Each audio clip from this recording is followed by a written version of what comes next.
Well, here we go again. Little minor apartment renovation here. This is a small apartment. It's 320 centimeters by 226 centimeters. That's the main room. That's a 10-foot 6 by about 7-foot 4, if my math is correct. It's pretty small. And then this is the rest of the apartment. It's got a very small kitchen, which is something I'm going to try to make a lot better. It's got a place inside here for the washing machine. It's got, turn that off, toilet that's separate from the bath. It's got a nice robot toilet there. And then it's got a separate bathtub room here. The fan is hanging open there because the fan, as you can hear,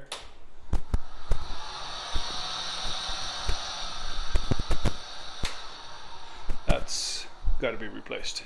Well, I'm here at the apartment, the small renovation again. I've removed all of the fridges over there. That's going in the garbage. This is going to become 2 drawers. I've got new doors for that. That door is leaving and the new fridge is going in there. And then there's going to be a new shelf in there for a microwave below that and a new door above that. I'm putting in all new electrical outlets all throughout the whole place. We're putting a shelf up there, and under that shelf is I'm gonna put a bar that will, like for clothes, to hang clothes on, because there's nowhere in here to hang clothes.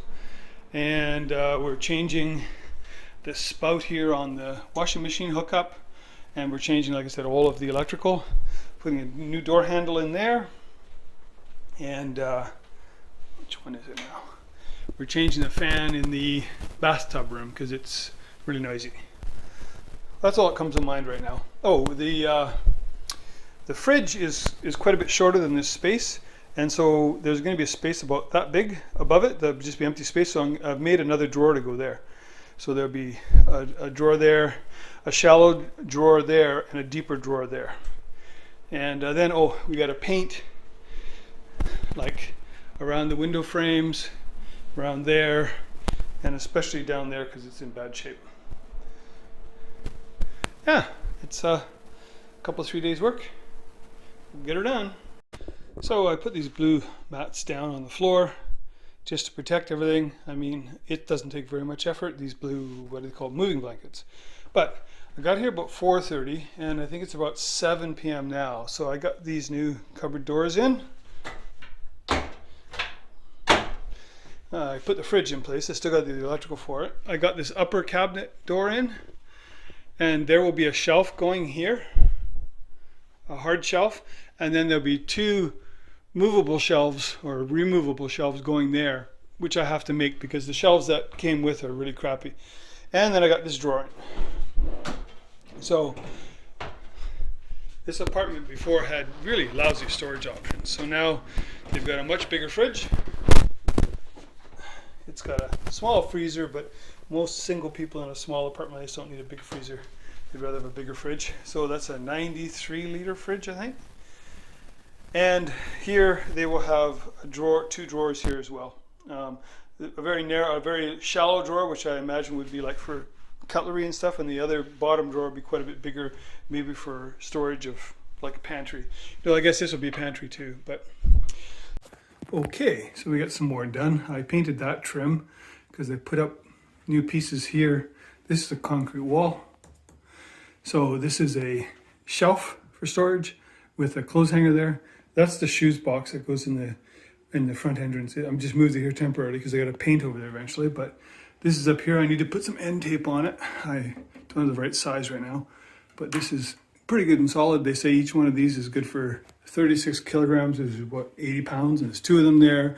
Plus it's on the edge here, you know. So I think this is pretty solid. And I got these 2 drawers in, one there, one there. The only thing is the fronts I left a little bit big because I wasn't sure of this exact size. So I got to take them back and cut them, but that's fine.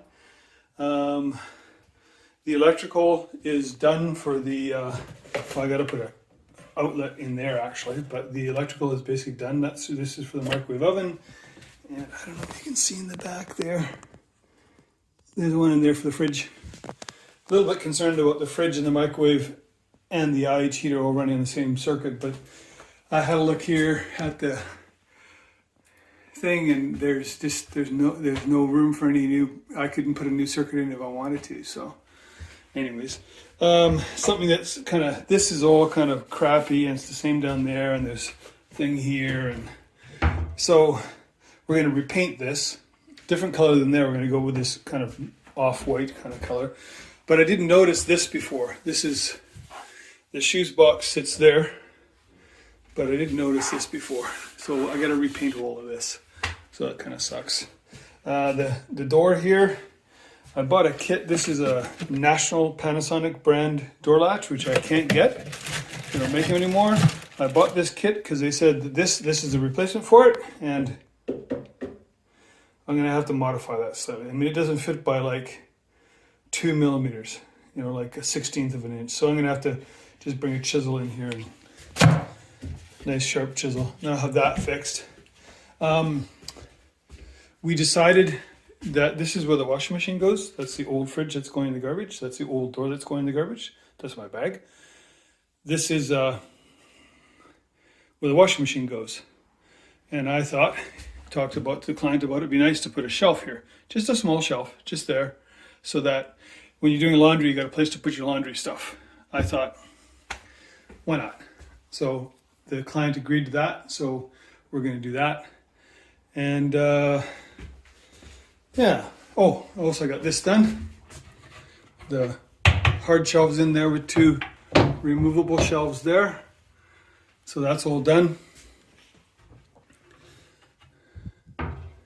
So yeah, it's coming along. I still have to do that fan in there, which is going to be a pain in the ass. They always are, but what do you do? Yeah, so anyways, actually it doesn't maybe look like it, but I got quite a bit done today. I'm quite pleased.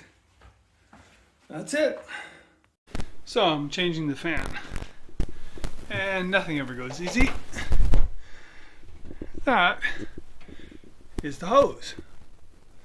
Now that hose goes right outside.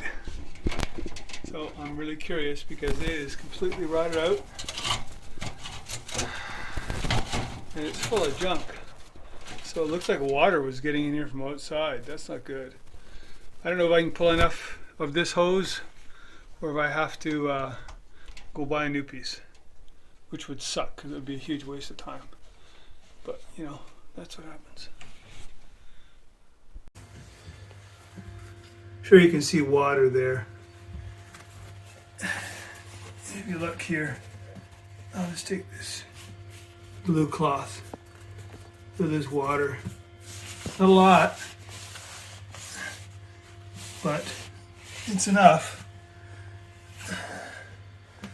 That's why it stinks in here. So I think the seal is probably gone on the toilet. I'll look at getting another one. I'm not a plumber, but we'll see what we can do. So I replaced the flange P-seal, they call it, like the wax ring, but it's not wax. And it didn't look bad, but the problem, and I've cleaned this whole up so you can't see it now, but I did take pictures of it. I think the problem was this seal. This is the part that goes onto the porcelain part of the toilet. This is a conversion, like changing. A lot of the toilets in Japan used to be that the hole was in the middle of the toilet. Now they're all in the back. It's just something that's happened for whatever reason. And this seal, I took a picture of it, and it was right on this area here, like that little flat spot there. It was all covered with muck. What that means is that flat part wasn't down against the top of this. And there's clear instructions that when you put this in, this has to be all the way down. And when I took it off the toilet, this should have stayed in place here, but instead it came off with the toilet and it was quite high. So what I think that means is this was never properly installed. From the very beginning, this piece here was improperly installed, because when I took it off, that piece came with the toilet, where that should stay with this flange, or whatever you want to call this, adapter. So I'm hoping that's what it was. So now I'm going to put it all back together and hope it doesn't leak. Okay, that seal is properly installed, and the P-seal or the wax seal is done around the flange. I also like to put a bead of silicone caulk around just where the toilet's going to go. Kind of beds it in place and seals it, so if there ever is another leak there, it'll be maintained. But the other thing it does is it keeps the toilet firmly against the floor, kind of glues it to the floor. Next guy who comes along here is going to have to use a knife and cut around, but that's not a big deal. You usually got to do that anyways. But this way it stops the toilet from rocking or moving, which can upset the seal. Just my opinion, this is how the way I do it. Well, hopefully that won't leak. Fixed. Well, it's done. Final walkthrough. Everything here is painted. Put the new hooks up, the shelf with the clothing rack underneath it, that's all painted. Got rid of the old fridge there and put in 2 drawers. Put a new shelf in here. Changed the faucet thing there so it doesn't leak. Put in a new drawer here. Put in a fridge here. Put in a new door here with new shelves there. New handle on the bathroom, on the toilet. Sealed the toilet up. Put in a new fan. Barely hear it going. And changed the pipe that was busted up in there. And then also, whole this area got painted. And all this area here got painted too. So the client's coming later today. Take a look at it. I think everything's going to be copacetic. Now I gotta go load my truck.